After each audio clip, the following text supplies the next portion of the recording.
नमस्कार दोस्तों, स्वागत है आपका फोकस एजुकेशन के इस यूट्यूब चैनल पर। तो जैसा कि आप सब जानते हैं कि हमारी भूगोल की श्रृंखला चल रही है विश्व भूगोल की, उसी क्रम में आज का जो हमारा टॉपिक रहेगा वो है आपका अफ्रीका महाद्वीप। जैसा कि आप देख रहे होंगे कि ये जो महाद्वीप है जो मैं यहाँ आपको दिखा रहा हूँ, तो ये सब अफ्रीका महाद्वीप है। एशिया हम पूरी तरीके से पढ़ चुके हैं, अब बात अफ्रीका महाद्वीप के कुछ प्रश्नों को हम पढ़ेंगे। सबसे पहले इसकी स्थिति जान लें कि ये अफ्रीका महाद्वीप है। इसका मतलब यहाँ से जो बेसिक क्वेश्चन हैं कुछ इस तरीके के बन सकते हैं एग्जाम में, कि जैसा कि हमने देखा कि अफ्रीका महाद्वीप के किस दिशा में एशिया है, तो हमने देखा अफ्रीका महाद्वीप के नॉर्थ ईस्ट में एशिया है। प्रश्न पूछा जा सकता है एग्जाम में। अगर हम बात करें कि अफ्रीका महाद्वीप को एशिया से कौन सा सागर अलग करता है, तो यहाँ लाल सागर है, याद रखना है, ये अफ्रीका महाद्वीप को एशिया से अलग करता है।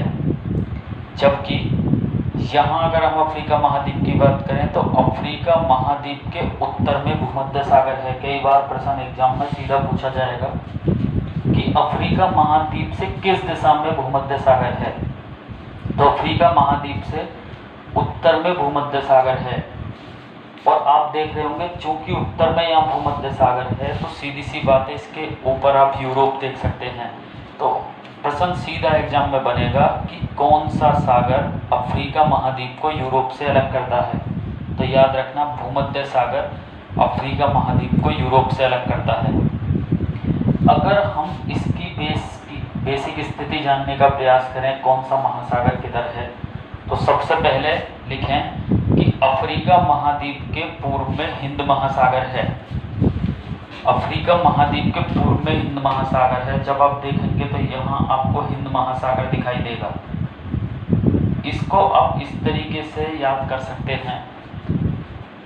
जैसा कि मैंने जब एशिया पढ़ाया था तो एक बात बताई थी कि भारत एशिया के दक्षिण एशिया में स्थित है, या फिर इंडिया जो है वो साउथ एशिया में स्थित है।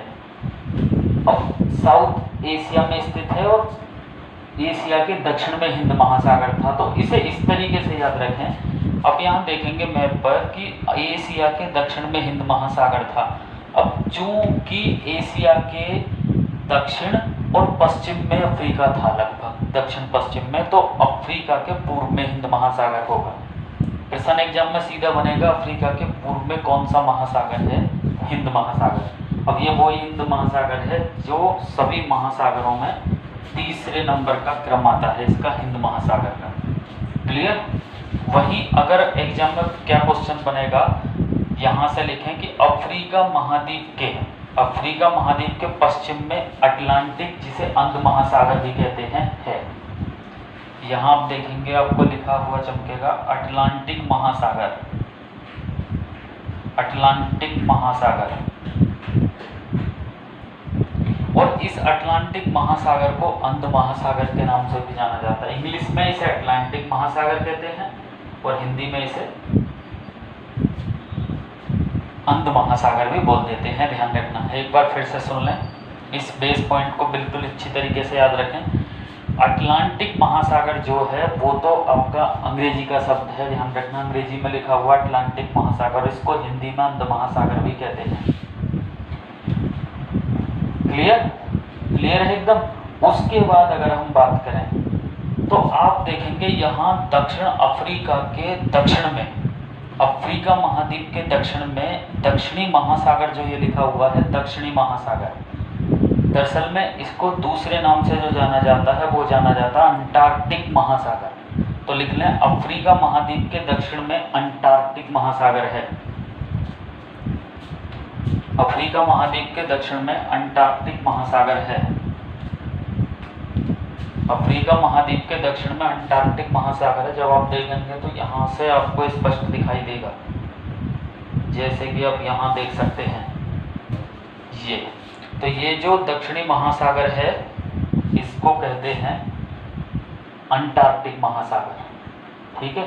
तो इसको थोड़ा सा, ये बेस पॉइंट्स कुछ क्वेश्चन है जो याद रखना है, कई बार प्रश्न एग्जाम में सीधे पूछे जा सकते हैं।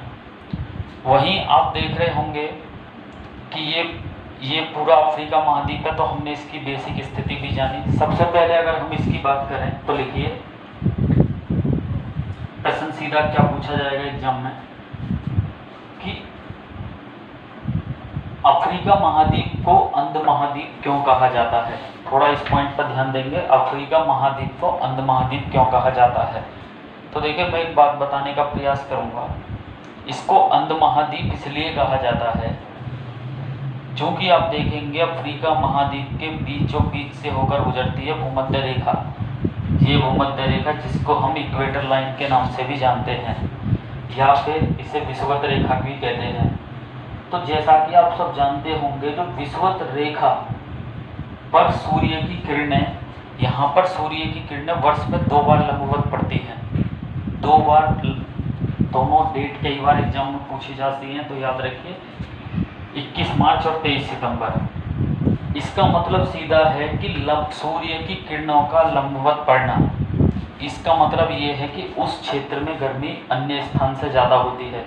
इसका मतलब ये बात स्पष्ट हो चुकी है कि इस क्षेत्र में गर्मी ज़्यादा होती है, और जहाँ ज़्यादा गर्मी होती है तो वहाँ ITCZ का क्षेत्र बनता है, जिसको हम कहते हैं इंग्लिश में इंटर ट्रॉपिकल कन्वर्जेंस जोन, या फिर हिंदी में कहते हैं इसे उष्णकटिबंधीय अभिसरण क्षेत्र।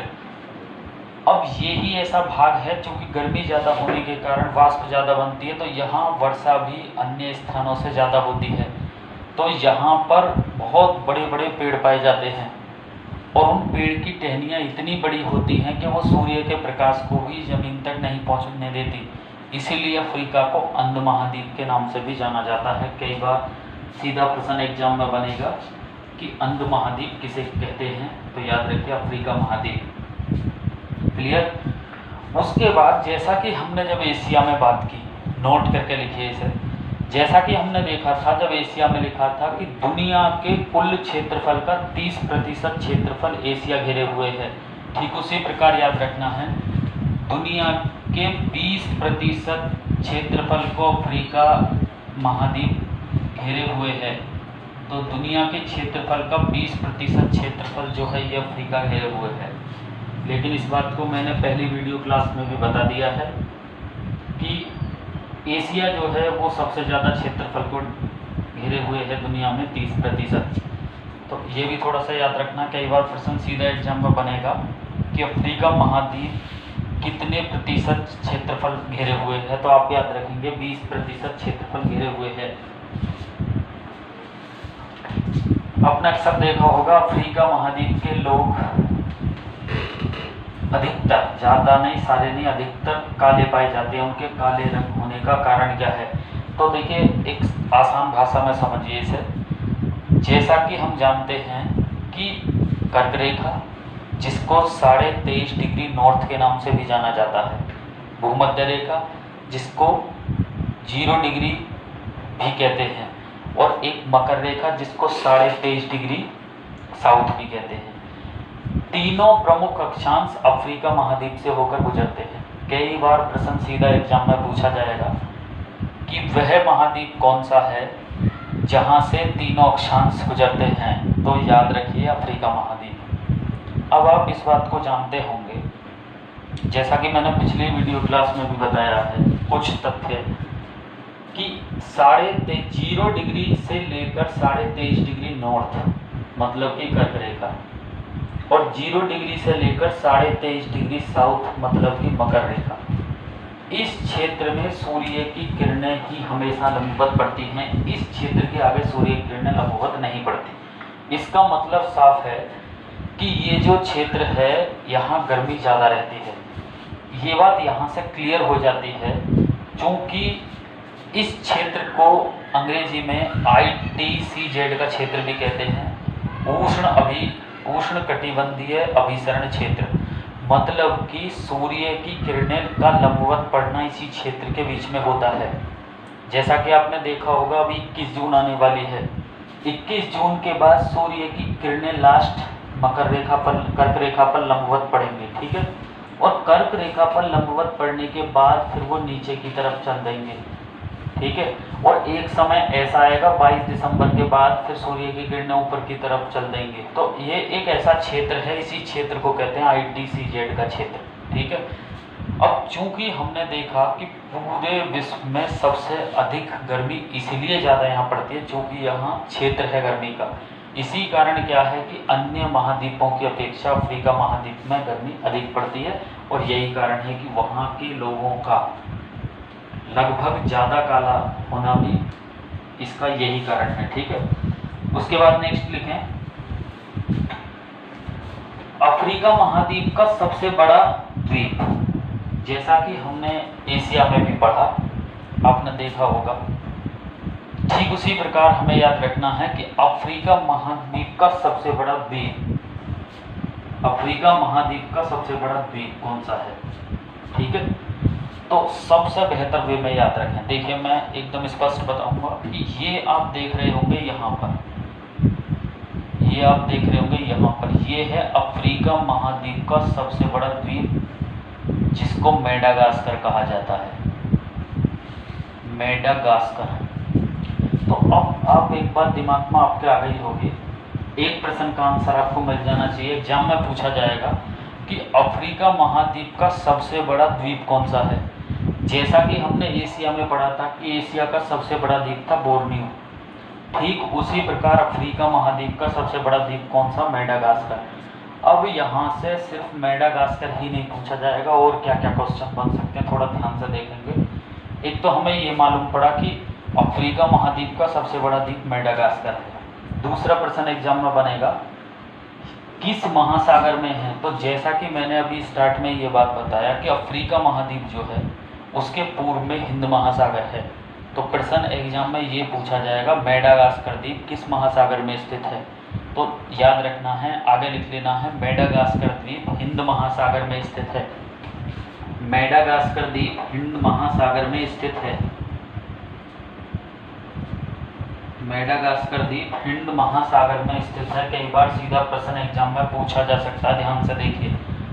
इसकी स्थिति आप देख सकते हैं, यहाँ से जान सकते हैं बहुत बेहतर तरीके से, क्लियर। अब आपके दिमाग में बात आ रही होगी कि और क्या क्या क्वेश्चन बन सकते हैं यहाँ से। तो जिस प्रकार मैंने एशिया में बताया था कि याद रखिए एशिया का सबसे बड़ा बोर्नियो, तो बोर्नियो किस महासागर में था, प्रशांत महासागर। ठीक उसी प्रकार अफ्रीका महाद्वीप का सबसे बड़ा द्वीप है मेडागास्कर, लेकिन ये किस महासागर में है, ये हिंद महासागर में, जैसा कि आप देख भी रहे होंगे। एक क्वेश्चन जो कि पर्टिकुलर किसी बुक में नहीं मिलेगा, ये सिर्फ मैप के थ्रू क्वेश्चन उठाए जाते हैं, और अगर किसी के मैप से तैयारी की है तो वो उस क्वेश्चन को आराम से कर सकते हैं। अब क्वेश्चन पूछा जाएगा, जैसा कि आप देख भी रहे होंगे, आप स्वयं भी बता सकते हैं, क्वेश्चन पूछा जाएगा एग्जाम में कि अफ्रीका महाद्वीप का जो सबसे बड़ा द्वीप है मेडागास्कर, वो अफ्रीका के किस दिशा में है। तो हमने देखा अफ्रीका के पूर्व में है। जैसा ही हमें ये बात मालूम पड़ जाती है, हमारे दिमाग में मैप रहता है कि इस साइड है, तो हम वैसे भी कर सकते हैं। तो लिख लें अफ्रीका महाद्वीप के पूर्व में मेडागास्कर स्थित है, अफ्रीका महाद्वीप के पूर्व में मेडागास्कर स्थित है, अफ्रीका महाद्वीप के पूर्व में मेडागास्कर स्थित है।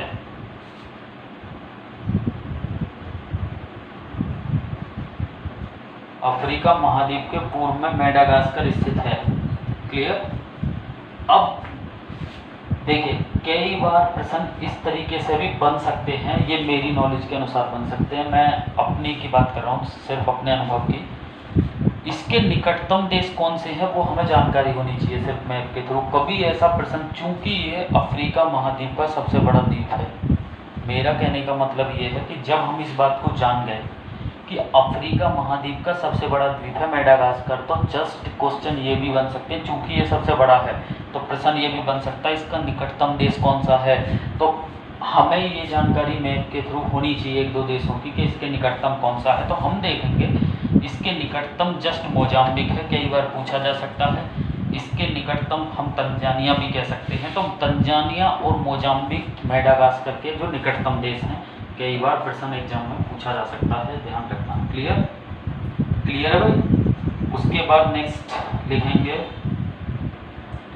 अफ्रीका महाद्वीप का उच्चतम बिंदु, जैसा हमने एशिया में लिखा था, अफ्रीका महाद्वीप का उच्चतम बिंदु। अफ्रीका महाद्वीप का उच्चतम बिंदु,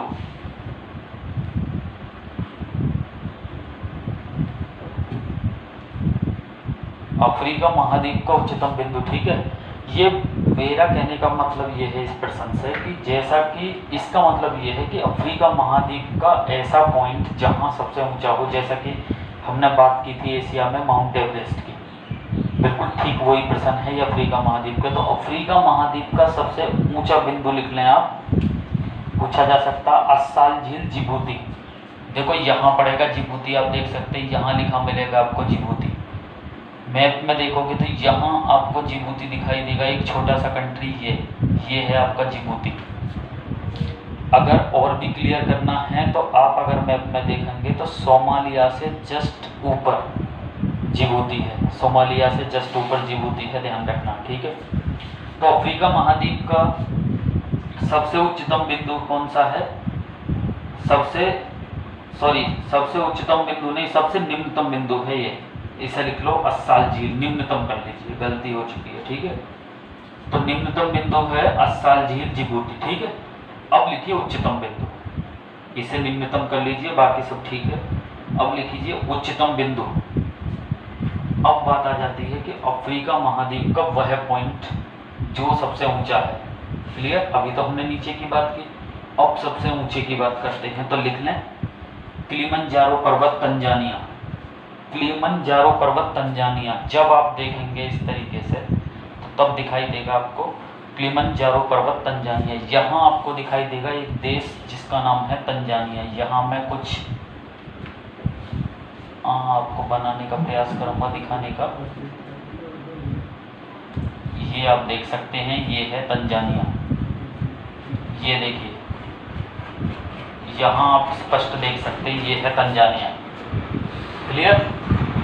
यहाँ से आपको एक चीज़ क्लियर हो जानी चाहिए, ध्यान से देखने वाली बात है। यहाँ मैंने 2 पॉइंट बताए, एग्जाम में पूछा जाएगा कि अफ्रीका महाद्वीप का सबसे उच्चतम बिंदु, मतलब पूरे अफ्रीका कॉन्टिनेंट में ऐसा स्थान जहाँ सबसे ऊंचा हो, तो वो है आपका कौन सा? किलिमंजारो पर्वत, तंजानिया देश में है, याद रखना तंजानिया, ठीक है।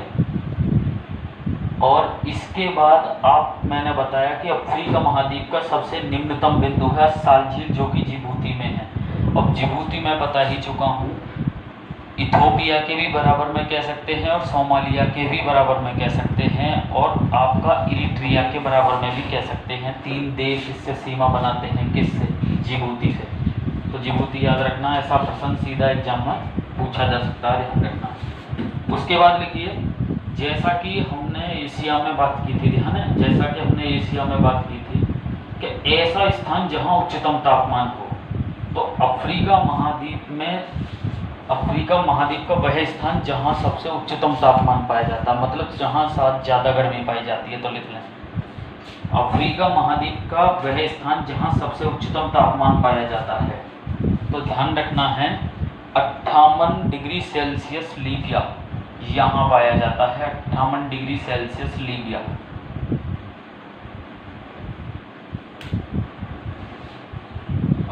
Degree Celsius Libya. जब आप मैप में इस चीज़ को देख रहे होंगे तो बहुत स्पष्ट क्लियर कर सकते हैं अपने आप को देखकर भी, तो इसको थोड़ा सा ध्यान से माइंड में सेट कर लें। जैसा कि हमने इंडिया में पढ़ा था सबसे गर्म स्थान, तो इजराइल में पढ़ा था, उसमें एशिया में जो पढ़ा था सबसे गर्म स्थान कहाँ था? इजराइल। ठीक उसी प्रकार अफ्रीका महाद्वीप का भी सबसे गर्म जो है स्थान है वो कौन सा है? लीबिया, 58 डिग्री सेल्सियस तापमान। अब वो बात आपके दिमाग में एक बात आ रही होगी कि भाई वो कैसा? देखिए इसे पास हैं, यहाँ लीबिया है, यहाँ इजराइल है मैप में, यहाँ लीबिया है, यहाँ इजराइल, यहाँ लीबिया, यहाँ इजराइल। तो हमने देखा ये पास में भी, ऐसे हम याद रख सकते हैं इसको, एक पॉइंट याद रखने लायक। जैसा कि हमने उसमें देखा एशिया में कि वह स्थान जहाँ सबसे कम मतलब कि ठंड वाला इलाका कौन सा है, तो हमने देखा -68 डिग्री सेल्सियस था रूस में, ठीक है। हालांकि उसका स्थान का नाम बरखोयास्क है, ठीक है। लेकिन वहाँ हमने एशिया में बात की थी सबसे उच्चतम तापमान इजराइल, है ना। तो ठीक अफ्रीका महाद्वीप में भी वही क्वेश्चन कि ऐसा स्थान जहां सबसे उच्चतम तापमान रिकॉर्ड किया गया हो अफ्रीका महाद्वीप में। तो ये कंट्री है, आप देख रहे होंगे, लीबिया। ठीक से देखिए, ये कंट्री है लीबिया और यहाँ 58 डिग्री सेल्सियस तक का तापमान आप देख सकते हैं। कल लगभग 40 डिग्री सेल्सियस तापमान था और भयंकर गर्मी थी कल के दिन। तो 58 डिग्री पर आप लगा सकते हैं कितनी बड़ी गर्मी होगी। ठीक है, उसके बाद लिख लें कि अफ्रीका महाद्वीप का वह स्थान जहां सबसे निम्नतम तापमान रिकॉर्ड किया जाता है। अफ्रीका महाद्वीप का वह स्थान जहां सबसे निम्नतम तापमान रिकॉर्ड किया जाता है।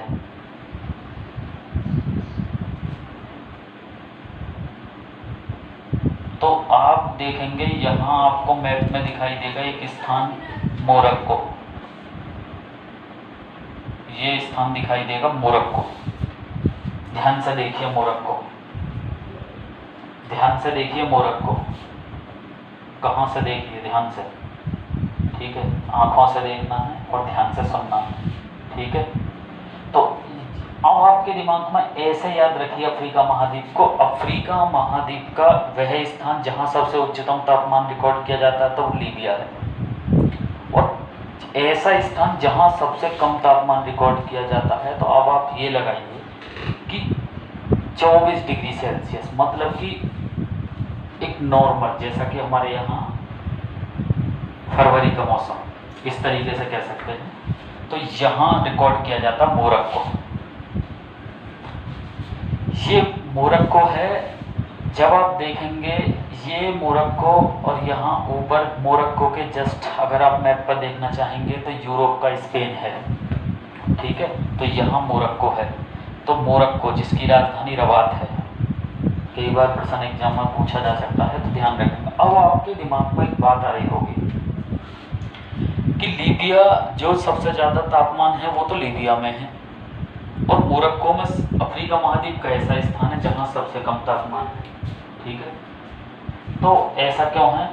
चूँकि आप इस बात को जान लें कि 0 डिग्री से लेकर, मतलब कि भूमध्य रेखा से लेकर और 30 डिग्री नॉर्थ, 23.5 नहीं 30 डिग्री नॉर्थ, और 0 डिग्री से लेकर और नीचे 30 डिग्री साउथ, 30 डिग्री साउथ, इस क्षेत्र को हम उष्ण कटिबंधीय क्षेत्र कहते हैं। ठीक, और 30 डिग्री से ऊपर के क्षेत्र को, चाहे नॉर्थ हो चाहे बात साउथ की हो, उसे शीतोष्ण कटिबंधीय क्षेत्र कहते हैं। ध्यान से सुनिए इस पॉइंट को। ये अगर 0 डिग्री है तो इस 0 डिग्री से लेकर इस 30 डिग्री साउथ नॉर्थ को, और 0 डिग्री से लेकर 30 डिग्री साउथ के क्षेत्र को उष्ण कटिबंधीय क्षेत्र कहा जाता है। 30 डिग्री से ऊपर के क्षेत्र को, 66.5 डिग्री के बीच के क्षेत्र को शीतोष्ण क्षेत्र कहा जाता है। तो शीतोष्ण क्षेत्र नीचे भी कहा जाता है। इसका मतलब ये बात क्लियर है कि जो मोरक्को में जो स्थान है ये इसलिए कुछ ठंडा हो गया है अफ्रीका का, क्योंकि ये जो रेखा जा रही है जिसे हम 30 डिग्री कहते हैं, 30 डिग्री नॉर्थ, ये जो रेखा है 30 डिग्री नॉर्थ है।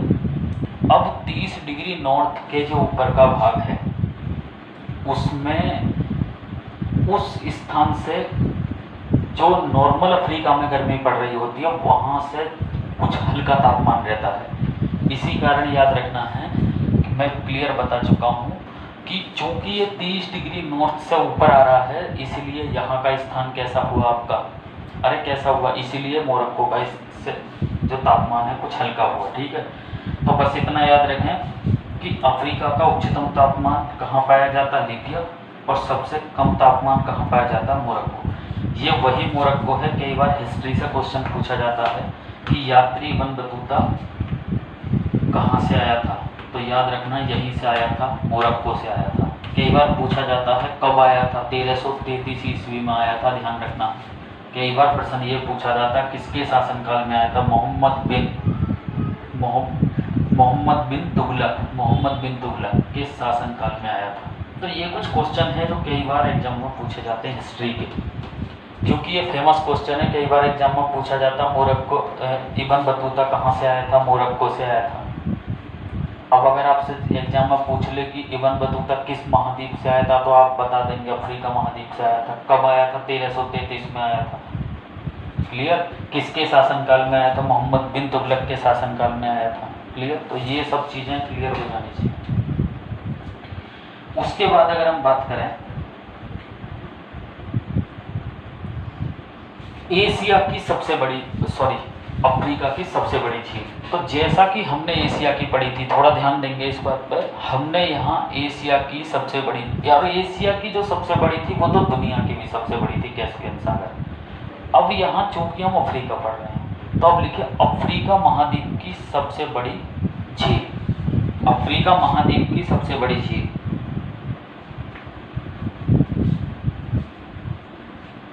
अफ्रीका महाद्वीप की सबसे बड़ी झील विक्टोरिया झील। बहुत फेमस झील है, कई बार प्रश्न एग्जाम में सीधा पूछा जाता है कि अफ्रीका महाद्वीप की सबसे बड़ी झील कौन सी है। तो अफ्रीका महाद्वीप की सबसे बड़ी झील कौन सी है? तो अफ्रीका महाद्वीप की सबसे बड़ी झील है विक्टोरिया झील। तो उसके बाद अगर हम बात करें, देखो थोड़ा सा देख लें, अफ्रीका महाद्वीप की सबसे बड़ी झील है विक्टोरिया झील। विक्टोरिया झील की स्थिति यहाँ पर है, ये हमें क्लियर होना चाहिए कि विक्टोरिया झील है कहाँ। यदि आप मैप में देखोगे तो आप यहाँ जाकर देख सकते हैं, यहाँ विक्टोरिया झील है। यहाँ से किस किस प्रकार के क्वेश्चन बन सकते हैं उन पर हम देखेंगे। पहला तो यही बनेगा, जैसे ही आप मैप में देखोगे तो ये निकल के सामने आ जाएगा कि ये जो झील है, चूंकि अफ्रीका महाद्वीप की सबसे बड़ी है तो इसका क्षेत्रफल कितना लिख सकते हैं? 69,484 किलोमीटर स्क्वायर इसका क्षेत्रफल है। कितने देशों के साथ ये सीमा बनाती है? तो आप देखेंगे, मैं एंटी क्लॉकवाइज बात करता हूँ, केन्या, युगांडा और तंजानिया से ये सीमा बनाती है। इसका मतलब सीधी सी बात है, प्रश्न ये कभी भी एग्जाम में पूछा जा सकता है कि विक्टोरिया झील कितने देशों से सीमा बनाती है। तो विक्टोरिया झील अफ्रीका के 3 देशों से सीमा बनाती है।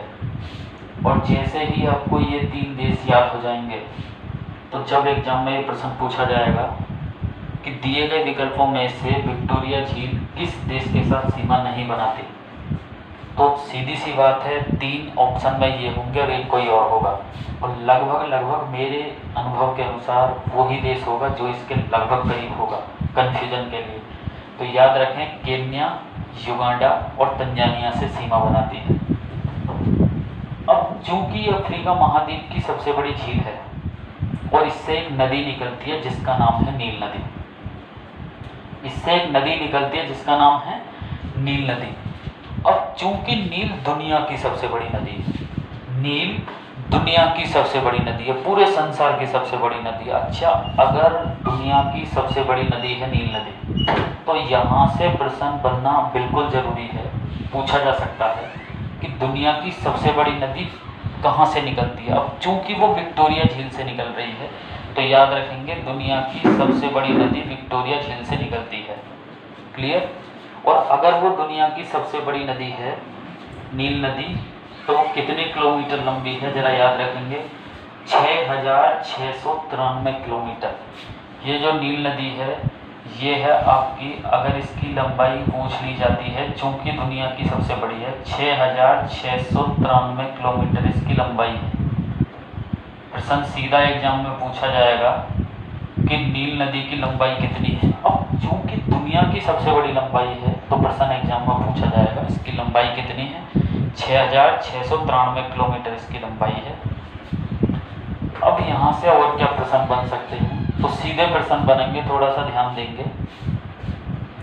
नील नदी दुनिया के कितने देशों से होकर गुजरती है? अभी हमने देखा, चूंकि हम जान गए हैं नील नदी विक्टोरिया झील से निकलती है, तो क्वेश्चन एग्जाम में पूछा जाएगा कि दुनिया के कितने देशों से होकर गुजरती है। प्रश्न ये भी बन सकता है कि किस देश से होकर नहीं गुजरती, तो हमें वो पूरा पैनल याद होना चाहिए। तो सीधा सा याद रखो, नील नदी विक्टोरिया झील से निकलती है, पहले युगांडा में जाती है, युगांडा, इथोपिया, दक्षिण सूडान, दक्षिण सूडान, ये बात याद रखें, सूडान अलग है, दक्षिण सूडान अलग है। तो युगांडा के बाद इथोपिया, फिर दक्षिण सूडान, फिर सूडान और मिस्र के रास्ते भूमध्य सागर में गिरती है। जैसा कि आप देख रहे होंगे मिस्र के रास्ते भूमध्य सागर में गिरती है। प्रश्न सीधा एग्जाम में पूछा जाएगा कि दुनिया की सबसे बड़ी नदी जिसे नील नदी के नाम से जाना जाता है वह किस सागर में गिरती है। तो आप जैसे ही देखेंगे तो आपका आंसर होगा कि भूमध्य सागर में गिरती है। प्रश्न सीधा एग्जाम में पूछा जा सकता है। अब यहाँ से कई बार प्रश्न जीडी लेवल पर भी पूछ लिया जाता है कि नील नदी का उपहार किस देश को कहा जाता है। तो नील नदी का उपहार मिस्र को कहा जाता है, ये बात याद रखनी है। क्योंकि आप देख रहे होंगे ये मिस्र के रास्ते ही भूमध्य सागर में गिरती है। तो ये पूरा पैनल आपके समझ में आया होगा। तो ध्यान से एक बार मैं रिकैप कराऊंगा, ध्यान से देखेंगे। नील नदी विक्टोरिया झील से निकलती है, दुनिया की सबसे बड़ी नदी है। अगर दुनिया की सबसे बड़ी है तो कितनी है? 6693 किलोमीटर इसकी लंबाई है। और ये युगांडा के रास्ते इथोपिया, दक्षिण सूडान और मिस्र के रास्ते भूमध्य सागर में गिरती है। तो अब हमें ये पूरा पैनल समझ में आया यहाँ से किस किस प्रकार के क्वेश्चन बन सकते हैं। जैसा कि स्टूडेंट आप जानते होंगे, अगर चूंकि चलो ये अफ्रीका की भी अगर सबसे बड़ी नदी होती तो अफ्रीका की तो सबसे बड़ी नदी है ही। अगर एग्जाम में पूछी जाता है कि अफ्रीका की सबसे बड़ी नदी कौन सी है महाद्वीप की, तो नील नदी। चूंकि ये दुनिया की भी सबसे बड़ी नदी है तो अगर इस पर कोई बांध है तो वो एग्जाम में बिल्कुल पूछा जा सकता है। तो ध्यान रखना है असवान बांध, कई बार प्रश्न एग्जाम में सीधा पूछा जाएगा असवान बांध कहाँ पर है। तो असवान बांध नील नदी पर है, ध्यान रखना है, एग्जाम में पूछा जा सकता है। असवान बांध कहाँ पर है? नील नदी पर है और मिस्र में है। कई बार प्रश्न एग्जाम में सीधा पूछा जा सकता है, जो कि आपको याद रखना है। वहीं अगर हम इसकी संधि की बात करें, जैसा कि मैंने एशिया में भी एक संधि की बात की थी यहाँ पर, जिसका नाम था बेरिंग जल संधि, ठीक उसी प्रकार एक यहाँ पर जल संधि है।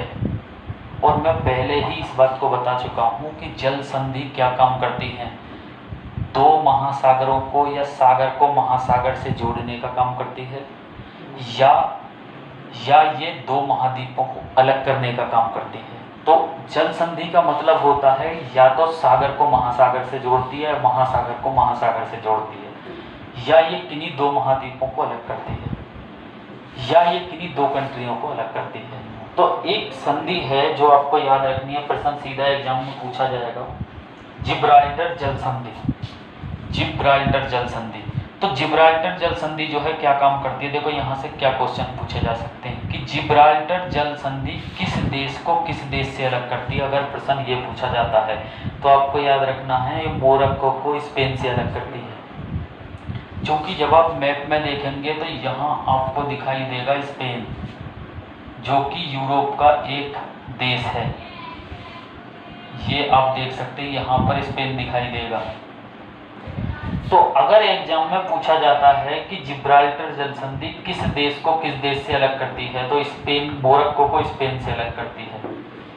दूसरा स्टेप में क्वेश्चन ये पूछा जा सकता है कि जिब्राल्टर जल संधि किस महाद्वीप को किस महाद्वीप से अलग करती है। तो याद रखना अफ्रीका महाद्वीप को यूरोप से अलग करती है। तीसरा प्रश्न एग्जाम में ये पूछा जा सकता है कि जिब्राल्टर जल संधि जो है वो किसको किससे जोड़ती है। तो जिब्राल्टर जल संधि भूमध्य सागर को अटलांटिक महासागर से जोड़ती है। आप देख रहे होंगे, या कह सकते हैं अंध महासागर को भूमध्य सागर से जोड़ती है। तो जिब्राल्टर जल संधि से कुछ क्वेश्चन सीधे एग्जाम में पूछे जा सकते हैं, आपको याद रखना है। और वीडियो को लाइक जरूर करें और स्टडी करने वाले दोस्तों में शेयर करें। धन्यवाद।